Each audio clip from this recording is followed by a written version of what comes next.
बिस्मिल्लाहिर्रहमानिर्रहीम अस्सलाम वालेकुम व्यूवर्स की हाल ने उम्मीद है सारे ठीक होंगे। अल्लाह ताला सारिਆਂ ਨੂੰ ਆਪਣੇ ਘਰਾਂ 'ਚ ਖੁਸ਼ ਰੱਖੇ ਆਬਾਦ ਰੱਖੇ ਆਮੀਨ ਸੁਮਾ ਆਮੀਨ। ਜਿੱਥੇ व्यूवर्स ਅੱਜ ਵੀ ਬਹੁਤ ਹੀ ਜ਼ਬਰਦਸਤ ਜੀ ਰੈਸਪੀ ਤੁਹਾਡੀ ਲੈ ਕੇ ਆਏ ਆ। ਤੁਸੀਂ ਵੀਡੀਓ ਨੂੰ ਫੁੱਲ ਵਾਚ ਕਰਨਾ ਵਾ, ਕਿਤੋਂ ਵੀ ਸਕਿਪ ਨਹੀਂ ਕਰਨਾ।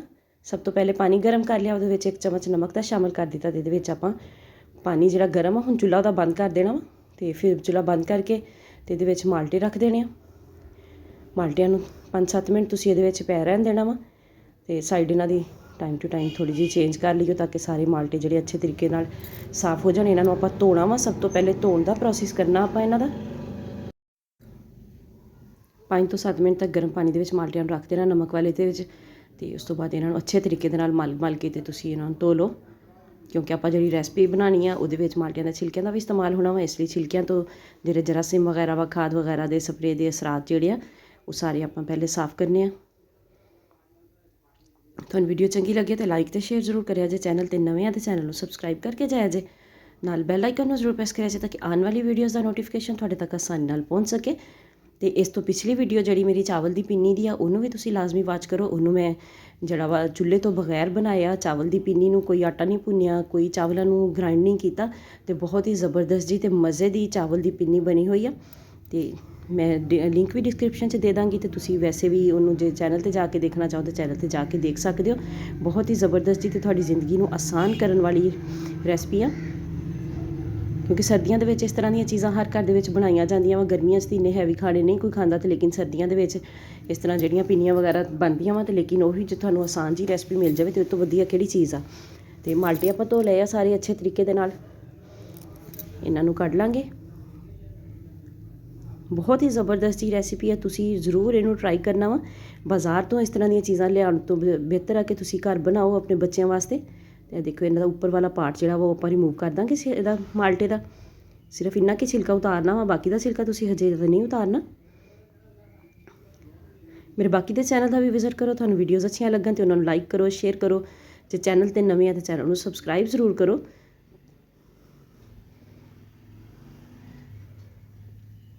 इसी तरीके नाल सारे आप माल्टे के उपरों हैड जिहड़े आ ना थोड़े थोड़े इत्थों रिमूव कर देने। हुण चलदे हैं दोबारा चुल्हे वाल। चुल्हे ते मैं पानी रख दिता सी पहले गर्म होने वास्ते। बिल्कुल जो बॉइलिंग ते होएगा पानी तो उदों इहदे विच आपां माल्टे शामिल कर देने। बिस्मिल्लाहिर्रहमानिर्रहीम। ख्याल दे नाल माल्टे तुसीं इहदे विच ड्रॉप करने। पानी बहुत ज़्यादा गर्म आ, हथ वगैरह ना जल जाए। तो सारे माल्टे मैं गर्म पानी के पा दिते हैं। तो इनू तुसीं एक जड़ा वा 2-4 मिनट बाद एक दफ़ा साइड चेंज कर दिओ, क्योंकि पानी उपर तक नहीं आया माल्टियां दे। वैसे भी जो उबलता वा उदों आ तो जाएगा, लेकिन फिर भी एहतियातन ताकि सारे छिलके जिहड़े आ उन्हां दे विचों अच्छे तरीके दे नाल कड़वाहट निकल जाए। ये आपां इन्हां दी कड़वाहट कड्ढण वास्ते इन्हां नूं बॉयल कीता वा। सिर्फ 5 ਤੋਂ 7 मिनट ही तुसीं इन्हां नूं बॉयल करना। बहुत ज़्यादा बॉयल करोगे तो बिल्कुल नरम हो जाएंगे। 5 ਤੋਂ 7 मिनट काफ़ी है। तो उस तो बाद जो तुसीं 2-3 मिनट इन्हां नूं उस तरह ही गर्म पानी के रख दिओ, चुल्हा बंद कर दिओ 5 ਤੋਂ 7 मिनट बाद। तो इन्हां दी एक दफ़ा मैं साइड चेंज कर दी है एहतियातन। तो वैसे तो जो पानी बॉयल होंदा वा उपर तक सारे माल्टियां ते लगा वा, अच्छे तरीके नाल बॉयल हो गए आ। तो हुण आपां इन्हां नूं कढ लांगे। माल्टियां नूं कढ के आपां ठंडा कर लांगे। तो मैं तकरीबन जिहड़ा वा ना इन्हां नूं 5-7 मिनट वास्ते तुसीं बाहर रख लईओ, इन्हां नूं ठंडे हो जाण। बहुत ज़्यादा गर्म नूं आपां नहीं इन्हां नूं जिहड़ा कुछ करना। तो पानी जिहड़ा वा इहदा वो आपां रिमूव नहीं करना। पानी मैं हजे रख दिता वा, पानी तुहानूं बाद विच दसदी हां की करना वा तुसीं। हुण माल्टियां नूं आपां कट्टना वा। कट्टण दे मैं तुहानूं 2 तरीके दसांगी। इस तरीके नाल कट्टोगे तो ज़रा बीज जिहड़े आ रिमूव करने आसान हो जाणगे। तो लेकिन जो इस तरीके नाल कट्टोगे ना तो वो थोड़ा जिहा कटिंग इहदी माल्टे दी फिर मुश्किल हो जानी है तुहानूं, क्योंकि वो काशां वगैरह नरम होईयां वा तो थोड़ियां लैदा हो जांदियां। इहनूं तुसीं एहतियात दे नाल बारीक या मोटा अपनी मर्ज़ी के हिसाब नाल तुसीं जिस तरह मर्ज़ी कट सकदे हो। मेरी तो छुरी नहीं काम कर रही सी, तो मैं इन्हां नूं इस तरह ही थोड़ा मोटा ही कटिया वा। तो इसी तरीके नाल सारे माल्टे तुसीं कट लैणे आ। देखो हुण दूसरा तरीका तुहानूं दसदी हां। इस तरह तुसीं इहनूं लंबे रुख कट के तो इस तरह कट लो। तो इहदे नाल बीज जिहड़े आ वो जिन्ने तुहाडे कोलों हो सकन तुसीं रिमूव कर दिओ। तो नहीं भी निकले तो कोई मसला नहीं गा, क्योंकि इन्हां दी कोई कड़वाहट वगैरह कोई टेस्ट नहीं आएगा, क्योंकि इन्हां नूं आपां किहड़ा ग्राइंड कीता वा जिहड़ा इन्हां दा विच कड़वापन आ जाएगा। तो ना ही आपां इन्हां नूं माल्टियां नूं भी ग्राइंड नहीं करना। आपां इसी तरह इन्हां नूं आपां अगे रेसिपी शामिल करना वा। तो ये जिहड़ा वा बीज जिन्ने तुहाडे कोलों एहतियात दे नाल रिमूव हो सकन रिमूव कर लिओ। तो कोशिश करियो कि तुसीं इन्हां नूं प्लेट 'च ही कट्टो। देखो चॉपिंग बोर्ड ते किस तरह सारा जूस वगैरह बिखर गया। तो 2 ਮਾਲਟੇ ਜਿਹੜੇ ਆ ਉਹਨਾਂ ਨੂੰ ਆਪਾਂ ਕੱਟ ਕੇ ਤੇ ਉਹਨਾਂ ਦਾ ਜੂਸ ਇਹਦੇ ਵਿੱਚ ਸ਼ਾਮਿਲ ਕਰ ਦਾਂਗੇ, ਤੇ 3 ਮਾਲਟੇ ਜਿਹੜੇ ਆ ਉਹਨਾਂ ਨੂੰ ਮੈਂ ਵੈਸੇ ਕੱਟ ਲਿਆ ਵਾ। ਇਹ ਜੂਸ ਅੱਛੇ ਤਰੀਕੇ ਦੇ ਨਾਲ ਇਹਨਾਂ ਦਾ ਨਿਚੋੜ ਲਓ। ਇਹ ਜਿਹੜੇ ਮਾਲਟੇ ਤੁਸੀਂ ਨਿਚੋੜੇ ਆ ਇਹਨਾਂ ਦੇ ਛਿਲਕੇ ਵੀ ਤੁਸੀਂ ਜਿਹੜੇ ਆ ਜ਼ਾਇਆ ਨਹੀਂ ਕਰਨੇ, ਤੇ ਨਾ ਹੀ ਜਿਹੜੇ ਪਾਣੀ 'ਚ ਆਪਾਂ ਮਾਲਟੇ ਬੋਇਲ ਕੀਤੇ ਸੀ ਉਹ ਪਾਣੀ ਜ਼ਾਇਆ ਕਰਨਾ। ਮੈਂ ਤੁਹਾਨੂੰ ਅੱਗੇ ਚੱਲ ਕੇ ਦੱਸਦੀ ਹਾਂ ਕਿ ਇਹਨਾਂ ਦਾ ਆਪਾਂ ਕੀ ਕਰਨਾ। ਆ ਬੀਜ ਮੈਂ ਮੋਟੇ ਮੋਟੇ ਇਹਦੇ ਵਿੱਚੋਂ ਇਸ ਤਰ੍ਹਾਂ ਰਿਮੂਵ ਕਰ ਲਾਂਗੀ ਜਿੰਨੇ ਕੁ ਹੋ ਜਾਣਗੇ ਹੱਥ ਦੇ ਨਾਲ ਹੀ, ਕਿਉਂਕਿ ਇਹਨੂੰ ਹੁਣ ਆਪਾਂ ਛਾਣ ਤੇ ਸਕਦੇ ਨਹੀਂਗੇ ਕਿਉਂਕਿ ਉਹਦੇ ਵਿੱਚ ਸਾਰਾ ਉੱਪਰ ਆਪਣੇ ਮਾਲਟੇ ਵਗੈਰਾ ਵੀ ਆ। ਤੇ ਹੁਣ ਉਹਨੂੰ ਮਾਲਟਿਆਂ ਨੂੰ ਮੈਂ ਰੱਖ ਦਿੱਤਾ ਚੁੱਲ੍ਹੇ ਦੇ ਉੱਪਰ। ਫਲੇਮ ਹਾਈ ਨਹੀਂ ਰੱਖਣਾ ਤੁਸੀਂ, ਫਲੇਮ ਮੀਡੀਅਮ ਰੱਖਣਾ ਵਾ, ਤੇ ਮੀਡੀਅਮ ਫਲੇਮ 'ਤੇ ਹੀ ਆਪਾਂ ਸਾਰਾ ਕੰਮ ਕਰਾਂਗੇ। ਮੀਡੀਅਮ ਫਲੇਮ ਦਾ ਇਹ ਫਾਇਦਾ ਹੁੰਦਾ ਵਾ, ਥੋੜ੍ਹਾ ਟਾਈਮ ਲੱਗ ਜਾਂਦਾ ਲੇਕਿਨ ਆਪਣੀ ਰੈਸਪੀ ਜਿਹੜੀ ਆ ਉਹ ਖ਼ਰਾਬ ਹੋਣ ਦਾ ਖਦਸ਼ਾ ਨਹੀਂ ਹੁੰਦਾ।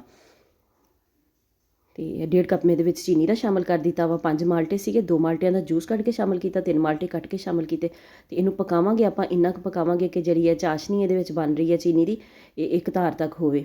ਇੱਕ ਤਾਰ ਦੀ ਚਾਸ਼ਨੀ ਤੱਕ ਆਪਾਂ ਇਹਨੂੰ ਪਕਾਉਣਾ ਵਾ। ਇਹ ਤਾਰ ਬਣਨੇ ਸਟਾਰਟ ਹੋ ਗਈ ਹੈ, ਸ਼ਾਇਦ ਇੱਧਰੋਂ ਕੈਮਰੇ 'ਚ ਸਹੀ ਤਰੀਕੇ ਨਾਲ ਆਈ ਨਹੀਂ, ਮੈਂ ਦੂਸਰੀ ਸਾਈਡ ਤੋਂ ਚੈੱਕ ਕਰਵਾਉਂਦੀ ਹਾਂ ਤੁਹਾਨੂੰ। ਜਿਹਦੇ ਆ ਗਈ ਤਾਂ ਠੀਕ ਆ, ਨਹੀਂ ਤਾਂ ਤੁਹਾਨੂੰ ਖੁਦ ਵੀ ਪਤਾ ਹੀ ਆ ਕਿ ਕਿੰਨੀ ਜਿਹੜੀ ਆ ਇੱਕ ਤਾਰ ਦੀ ਚਾਸ਼ਨੀ ਹੁੰਦੀ ਆ ਕਿਸ ਤਰੀਕੇ ਨਾਲ। ਹਾਂਜੀ ਆ ਦੇਖੋ ਕਿੰਨੀ ਜ਼ਬਰਦਸਤ ਤਾਰ ਬਣ ਰਹੀ ਹੈ। ਤੇ ਬਸ ਚੁੱਲ੍ਹਾ ਹੁਣ ਤੁਸੀਂ ਬੰਦ ਕਰ ਦੇਣਾ ਵਾ, ਇਸ ਤੋਂ ਜ਼ਿਆਦਾ ਤੁਸੀਂ ਇਹਨੂੰ ਨਹੀਂ ਪਕਾਉਣਾ। ਫਲੇਮ ਬੰਦ ਕਰ ਦਿੱਤਾ ਵਾ। ਤੁਸੀਂ ਚਾਹੋ ਤਾਂ ਇਹਦੇ ਵਿੱਚ ਫੂਡ ਕਲਰ ਪਾ ਸਕਦੇ ਹੋ, ਲੇਕਿਨ ਮੈਂ ਨਹੀਂ ਪਾਇਆ ਕਿਉਂਕਿ ਫੂਡ ਕਲਰ ਦੀ ਜ਼ਰੂਰਤ ਨਹੀਂ ਹੈਗੀ। ਤੇ ਇਹਨੂੰ ਹੁਣ ਟਰਾਂਸਫਰ ਕਰ ਲਓ ਕਿਸੇ ਬਰਤਨ ਦੇ ਵਿੱਚ, ਸ਼ੀਸ਼ੇ ਦੇ ਬਰਤਨ 'ਚ। ਜੇ ਤੁਸੀਂ ਇਹਨੂੰ ਸਟੋਰ ਕਰਕੇ ਰੱਖਣਾ ਵਾ ਜ਼ਿਆਦਾ ਦਿਨਾਂ ਵਾਸਤੇ, ਮੇਰਾ ਤਾਂ 1-2 ਦਿਨ 'ਚ ਖਤਮ ਹੋ ਜਾਏਗਾ, ਇਸ ਤਰ੍ਹਾਂ ਮੈਨੂੰ ਇਸ ਲਈ ਬੋਲ 'ਚ ਪਾ ਤਾ। ਜੇ ਤੁਸੀਂ ਜ਼ਿਆਦਾ ਦਿਨ ਤੱਕ ਸਟੋਰ ਕਰਨਾ ਤਾਂ ਇਹਨੂੰ ਕਿਸੇ ਉਹਦੇ ਵਿੱਚ 에ਅਰ ਟਾਈਟ ਕੰਟੇਨਰ 'ਚ ਪਾ ਕੇ ਰੱਖ ਲਓ। ਤੇ ਇਹ ਜਿਹੜੇ ਮਾਲਟਿਆਂ ਦਾ ਆਪਾਂ ਜੂਸ ਕੱਢਿਆ ਸੀ ਉਹਨਾਂ ਮਾਲਟਿਆਂ ਦੇ ਛਿਲਕਿਆਂ ਦਾ ਹੁਣ ਆਪਾਂ ਪੇਸਟ ਬਣਾਵਾਂਗੇ। ਇਹਦੇ ਵਿੱਚ ਸ਼ਾਮਿਲ ਕਰਾਂਗੇ ਥੋੜ੍ਹੀ ਜਿਹੀ ਦਹੀਂ, ਇੰਨੀ ਕੁ ਦਹੀਂ ਸ਼ਾਮਿਲ ਕਰਨੀ ਆ ਕਿ ਇਹਦਾ ਪੇਸਟ ਬਣ ਜਾਵੇ ਅੱਛੇ ਤਰੀਕੇ ਦੇ ਨਾਲ, ਇਹ ਗ੍ਰਾਈਂਡ ਹੋ ਜਾਣ। ਬਿਸਮਿਲ੍ਲਾਹਿਰਰਹਿਮਾਨਿਰਰਹੀਮ। ਤੇ ਇਹਦਾ ਆਪਾਂ ਪੇਸਟ ਬਣਾਵਾਂਗੇ। ਇਹ ਪੇਸਟ ਤੁਹਾਨੂੰ ਬਹੁਤ ਹੀ ਫਾਇਦਾ ਦੇਣ ਵਾਲਾ ਵਾ, ਖਸੂਸੀ ਤੌਰ 'ਤੇ ਸਰਦੀਆਂ ਦੇ ਵਿੱਚ। ਤੇ ਇਹ ਦੇਖੋ ਇਹਨੂੰ ਪੇਸਟ ਆਪਣਾ ਬਣ ਗਿਆ, ਇਹਨੂੰ ਵੀ ਬਰਤਨ 'ਚ ਕੱਢ ਕੇ ਰੱਖ ਲਓ ਤੇ ਕਿਸੇ 에ਅਰ ਟਾਈਟ ਕੰਟੇਨਰ ਵਗੈਰਾ ਵਿੱਚ ਪਾ ਕੇ ਰੱਖ ਲਈਓ ਇਹਨੂੰ, ਕਿਉਂਕਿ ਇਹ 8-10 ਦਿਨ ਤੁਹਾਡੇ ਇਹਦੇ ਨਾਲ ਨਿਕਲ ਜਾਣਗੇ। ਇਹਦੇ ਨਾਲ ਤੁਸੀਂ ਜਿਹੜਾ ਵਾ ਸਕਰਬਿੰਗ ਕਰ ਸਕਦੇ ਹੋ ਹੱਥਾਂ ਦੀ, ਪੈਰਾਂ ਦੀ। ਇਹਦੇ ਵਿੱਚ ਥੋੜ੍ਹਾ ਜਿਹਾ ਬੇਸਨ ਪਾ ਕੇ ਤੇ ਥੋੜ੍ਹੀ ਜਿਹੀ ਗਲੈਸਰੀਨ ਜ਼ਰੂਰ ਸ਼ਾਮਿਲ ਕਰ ਲਿਓ, ਕਿਉਂਕਿ ਸਰਦੀ ਦਾ ਮੌਸਮ ਹੈ ਅਤੇ ਬੇਸਨ ਦੇ ਨਾਲ ਜਿਹੜੀ ਆ ਨਾ ਸਕਿਨ ਜਿਹੜੀ ਆ ਡਰਾਈ ਹੋਏਗੀ। ਥੋੜ੍ਹਾ ਜਿਹਾ ਸ਼ਹਿਦ ਜਾਂ ਗਲੈਸਰੀਨ ਇਹਦੇ ਵਿੱਚ ਸ਼ਾਮਿਲ ਕਰਕੇ ਤੁਸੀਂ ਜੇ ਬੇਸਨ ਨਾ ਵੀ ਪਾਉਣਾ ਚਾਹੋ ਤਾਂ ਉਸ ਤਰ੍ਹਾਂ ਹੀ ਇਹਦੇ ਨਾਲ ਥੋੜ੍ਹਾ ਜਿਹਾ ਮਸਾਜ ਕਰੋ ਸਕਿਨ ਦਾ, ਸਕਿਨ ਦੇ ਡੈਡ ਸੈੱਲ ਰਿਮੂਵ ਹੋਣਗੇ। ਇਹ ਖਾਸ ਤੌਰ 'ਤੇ ਛਾਈਆਂ ਵਾਸਤੇ ਬਹੁਤ ਜ਼ਬਰਦਸਤ ਚੀਜ਼ ਆ, ਜਾਂ ਕਿਸੇ ਦੇ ਦਾਣੇ ਵਗੈਰਾ ਨਿਕਲਦੇ ਆ ਅਤੇ ਉਹਨਾਂ ਵਾਸਤੇ ਬਹੁਤ ਅੱਛੀ ਚੀਜ਼ ਆ। ਇਹ ਫੇਸ ਪੈਕ ਤੁਹਾਡਾ ਬਣ ਕੇ ਤਿਆਰ ਹੋ ਗਿਆ ਵਾ। ਅਤੇ ਹੁਣ ਚਲੋ ਤੁਹਾਨੂੰ ਦੱਸਦੇ ਹਾਂ ਕਿ ਜਿਹੜਾ ਆਪਣਾ ਪਾਣੀ ਆਪਾਂ ਰੱਖਿਆ ਸੀ ਉਹਦਾ ਆਪਾਂ ਕੀ ਕਰਨਾ ਵਾ। ਉਹਦੀ ਵੀ ਬਹੁਤ ਹੀ ਆਸਾਨ ਜਿਹਾ ਕੰਮ ਉਹਦੇ ਨਾਲ ਆਪਾਂ ਕਰਨਾ, ਕਿਉਂਕਿ ਪਾਣੀ ਨੂੰ ਆਪਾਂ ਜ਼ਾਇਆ ਨਹੀਂ ਕਰਨਾ। ਕੋਈ ਵੀ ਚੀਜ਼ ਜ਼ਾਇਆ ਨਹੀਂ ਕਰਨੀ ਚਾਹੀਦੀ, ਜਿਹੜੀ ਚੀਜ਼ ਜੇ ਇਸਤੇਮਾਲ ਹੋ ਸਕਦੀ ਹੈ ਕਿਤੇ ਤਾਂ ਉਹਨੂੰ ਇਸਤੇਮਾਲ ਜ਼ਰੂਰ ਕਰਨਾ। ਪਾਣੀ ਨੂੰ ਮੈਂ ਇੱਕ ਪਤੀਲੇ ਵਿੱਚ ਕੱਢ ਲਿਆ ਵਾ ਅਤੇ ਇਹਦੇ ਵਿੱਚ ਨਾ ਇੱਕ ਛੋਟਾ ਪੈਕਟ ਸਰਫ ਦਾ ਸ਼ਾਮਿਲ ਕਰ ਦਿਆਂਗੇ। ਆਮ ਜਿਹੜਾ ਮਰਜ਼ੀ ਤੁਸੀਂ ਸਰਫ ਇਹਦੇ ਵਿੱਚ ਸ਼ਾਮਿਲ ਕਰ ਲਿਓ ਅਤੇ ਇਹਨੂੰ ਮਿਕਸ ਕਰਾਂਗੇ। ਅਤੇ ਇਹ ਜਿਹੜਾ ਵਾ ਹਜੇ ਨੀਮ ਗਰਮ ਜਿਹਾ ਹੈਗਾ ਵਾ, ਅਤੇ ਮੈਂ ਤਾਂ ਇਹਦੇ ਨਾਲ ਹੁਣੇ ਬਰਤਨ ਵਾਸ਼ ਕਰ ਲੈਣੇ ਆ। ਬਹੁਤ ਹੀ ਜ਼ਬਰਦਸਤ ਜੇ ਬਰਤਨ ਵਾਸ਼ ਹੁੰਦੇ।